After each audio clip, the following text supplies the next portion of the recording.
जय हिंद दोस्तों। आज का मेरा ये वीडियो मेरी अपनी सोशल मीडिया पोस्ट के ऊपर है, जिसकी वजह से कुछ मेरे रिश्तेदार, कुछ मेरे दोस्त, उनको कुछ बुरा महसूस हो गया। तो किसी को कुछ बुरा लगता है, नहीं लगता है, आई डोंट माइंड, क्योंकि मैं हमेशा सच का साथी हूँ और सच का ही मैं साथ देता हूँ।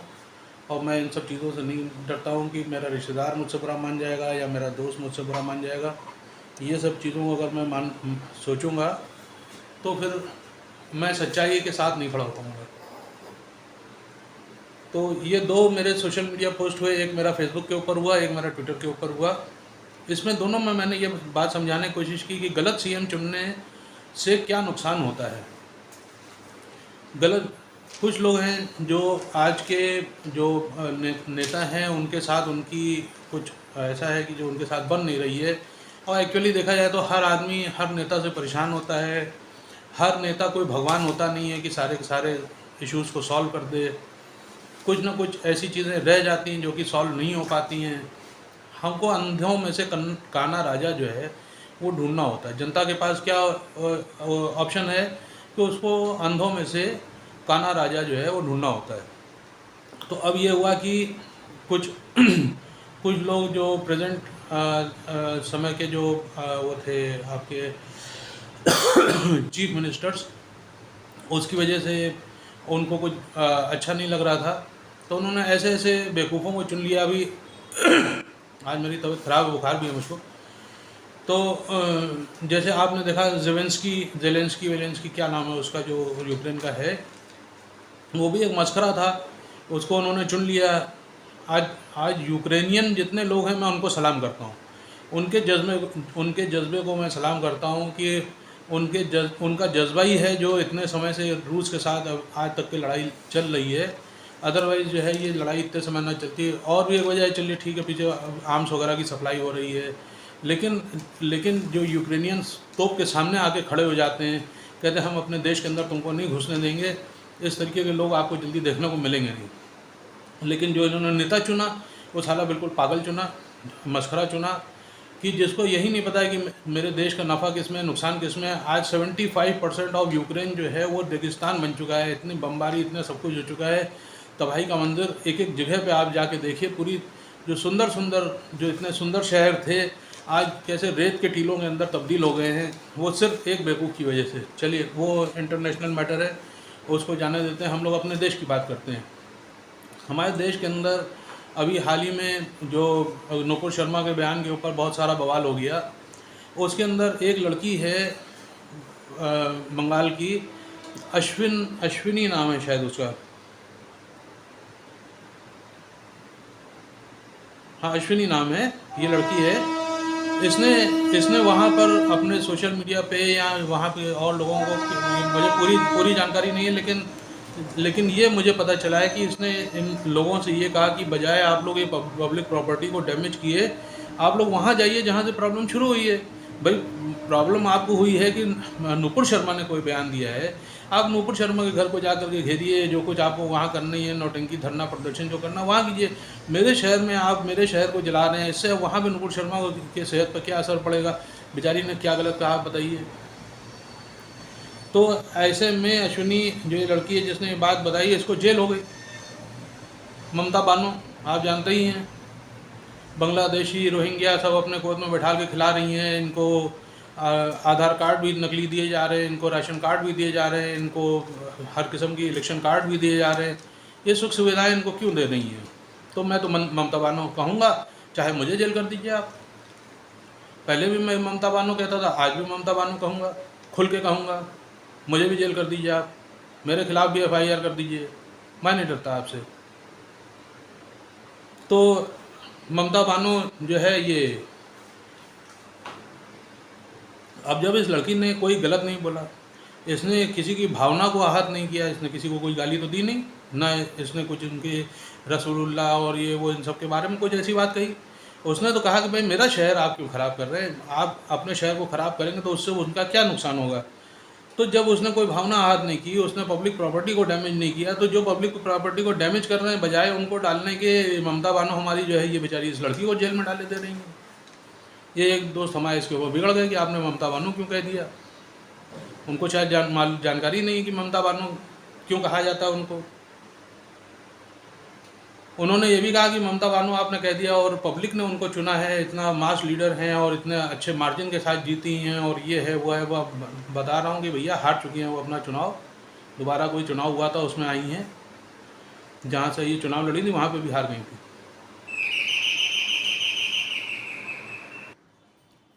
तो ऐसे जो बहुत बड़ी नेता हैं जिनको पब्लिक ने बहुत पसंद किया है, आप उनको ऐसा ममता बानो कह रहे हैं, ये आप सरासर गलत कर रहे हैं। तो भैया मोदी मास लीडर नहीं है, उनको हिंदुस्तान की जनता ने नहीं चुना है, अमेरिका की जनता ने चुना है।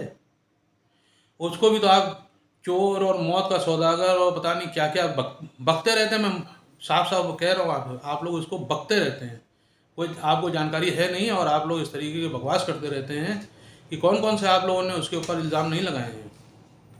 और इधर ममता बानो को ममता बानो कह दीजिए तो आपको मिर्ची लग जा रही है। एक और सीएम है, ये तो मैं कहूँगा एक्सीडेंटल सीएम है। एक्सीडेंटल सीएम मतलब कि पब्लिक ने उनको नहीं चुना, पब्लिक की इसके अंदर गलती नहीं है। भाजपा शिवसेना साथ में चुनाव लड़े थे, जो शिवसेना जीती, जो भाजपा जीती, वो अपने साथ की वजह से जीती। आखिर में शिवसेना ने एक दूसरा पति ढूंढ लिया, इस पति को उसने त्याग दे, ये क्या नाम है, डाइवोर्स दे दिया और नए पति के साथ सो गई जाकर के। तो इसमें पब्लिक की गलती नहीं मानी जाएगी। लेकिन आप देखिए गलत सीएम इसमें भी माना जाएगा। गलत सीएम होने की वजह से पालघर का इंसिडेंट हुआ, अर्नब गोस्वामी का मैटर हुआ, आपका कंगना रनौत का मैटर हुआ, ऐसे न जाने कितने लाइन से मैटर होते चले जा रहे हैं। और मतलब पब्लिक के खिलाफ वाले हैं, जो पब्लिक का सेंटिमेंट इधर जा रहा है वो चल रहे हैं उधर। अभी लेटेस्ट में साद अशरफ अंसारी, ये एक लड़का है, मुसलमान लड़का है, साद अशरफ अंसारी। इसने अपना सोशल मीडिया पोस्ट के ऊपर ये लिखा कि नूपुर जी ने जो कहा सो गलत है, लेकिन ये बेहेड कर देना, मतलब सर नर्द से जुदा कर देना, ये सब कहना कहाँ तक के उचित है। ये इसने एक बड़ा छोटा सा क्वेश्चन किया था। क्या क्वेश्चन करना गलत है? लेकिन अगर सीएम आपका अगर सही नहीं है तो ऐसे क्वेश्चंस के ऊपर न क्या हुआ वो भी आपको बता रहा हूँ। ऐसे में क्या हुआ कि इसके घर को घेर लिया मुल्ला पार्टी ने और इससे कहा कि तुम कलमा फिर से पढ़ो और तुम अब मुसलमान नहीं हो, पता नहीं क्या क्या जो ये बकते हैं वो अपना बकना उन्होंने शुरू कर दिया। और इतना सब होने के बाद इसने सारी बातें की और ये डरा नहीं लड़का, बिल्कुल सामने एकदम अपना दरवाज़ा खोल के उनके सामने खड़ा हुआ, उनसे बता रहा है कि भाई हमने क्या गलत कहा बताइए। आप लोग इस्लाम के नाम पे किसी का भी सर तन से जुदा कर देंगे, ये बात जो है कोई मतलब इसका वो है, औचित्य है। लेकिन वहाँ पे उन लोगों को भीड़ आप जानते हैं, भीड़ तंत्र है, पुलिस भी थी वहाँ पे। तो भीड़ तंत्र के आगे पुलिस वहाँ की झुक गई। जैसे पालघर में हुआ था, वो साधु मार दिए गए, आंखों के सामने पुलिस वालों में मार दिए गए। पुलिस वालों ने ही हैंड ओवर किया साधुओं को कि लो भैया इनको मार दो, महाराज पुलिस है ये। तो पुलिस कहाँ की अच्छी होती है? जहाँ का लीडर भी अच्छा होता है। तो ये साद अशरफ अंसारी ने यही बात कही कि जो है ये आपने जो बात कही है वो गलत है। और सब तरीके से उसने उन लोगों ने उसको झुकाने की कोशिश की। और वो छोटा लड़का है, नौजवान लड़का है, वो झुक भी क्या कहना, ठीक है भाई आप जो कह रहे हैं वो सही है, सब चीज़ें हो गई, ओके हो गई। उसको कहा दोबारा कलमा पढ़ो और ये वो जो उसने बेचारे ने दोबारा कलमा पढ़ दी। फिर उसको थप्पड़ मारने की क्या ज़रूरत थी? कानून को अपने हाथ में लेने की आपको क्या ज़रूरत थी? हिंसा आपको करने की क्या ज़रूरत थी? तो आप अपने मुस्लिम भाई को भी नहीं छोड़ते हैं। खैर वो दूसरा मैटर हो जाएगा। यहाँ हम लोग सीएम के मैटर के ऊपर चल रहे। अब एक हमारे रिश्तेदार है, वो बेचारे बहुत बुरा माने हमसे बैठे हैं कि भैया खालिस्तान तुम कहाँ से बता रहे हो? खालिस्तान का तो कोई नामो निशान ही नहीं है। आप लोगों ने, भाजपा ने खालिस्तान पैदा कर दिया है, खालिस्तान जैसी तो कोई चीज़ है नहीं। अब तो सारे पुर्जे खुल रहे हैं। देखिए भगवंत मान है, वो चुने इसी कारण गए हैं कि उनको खालिस्तान का समर्थन करने के लिए कहा गया कि भाई आप समर्थन कीजिएगा तो हम आपको जिताएंगे। इन्होंने कहा यार जो तुमको करना हो करो, अपने को तो दारू मिलनी चाहिए, सारा दिन दारू टनाटन मिलती रहे, आप जो मर्जी है पंजाब को कर लो। तो अभी जो इससे पहले खालिस्तान का जो समर्थन में जो वो निकला था जुलूस, उसमें आपस में पब्लिक के साथ उनका टकराव हो गया। ये करीब 2-3 महीने पहले की बात है। तो काफ़ी जो है लड़ाई झगड़ा हो गया, पत्थरबाजी और ये जो हिंसा हुई वहाँ पे, उसकी वजह से अब की बार फिर से, मतलब उससे सीख नहीं ली गई है। उसके बाद अभी फिर से खालिस्तान के समर्थन में जुलूस निकाला गया है। हर नेशनल टीवी ने उसको कवर किया है और भगवंत मान जी जो वहाँ के सीएम हैं, उन्होंने उसको पुलिस प्रोटेक्शन दिया है। आप समझ सकते हैं, मतलब खालिस्तान जो कि नॉन एंटिटी है एवरी इंडियन के लिहाज से, जैसे हमारा कश्मीर जो है वो हमारा अभिन्न अंग है, ये हर हिंदुस्तानी के लिहाज से बात मानी जाती है। दूसरे क्या कहते हैं उससे हमें क्या मतलब है। तो ये आप देखिए, पुलिस प्रोटेक्शन दे करके आप खालिस्तानियों के समर्थन में जो जुलूस निकला, अच्छा खासा जुलूस निकला, और ऐसे ऐसे बड़े बड़े आप उसमें आप देखिए, कभी आपको वीडियो मिल जाए तो किस तरीके से वो साफ साफ बिल्कुल कह रहे हैं कि हमको खालिस्तान चाहिए। और उसमें वहाँ पे एक संवाददाता ने उनसे पूछ भी लिया कि खालिस्तान तो आपका पाकिस्तान में भी है, तो कहें वो हम लेके रहेंगे। अरे भाई पहले वो ले लो ना, वहाँ तुम्हारी जानने में तुम्हारी फटके हाथ में आ रही है, क्योंकि वहीं से तो तुमको समर्थन मिल रहा है। जितने तुम्हारे अलुल जलुल उल्लू और पाजी वहाँ पे बैठे हुए हैं, वही तो तुमको समर्थन दे रहे हैं यहाँ पे आग लगाने के लिए। तो तुम वहाँ कैसे पहले लोगे।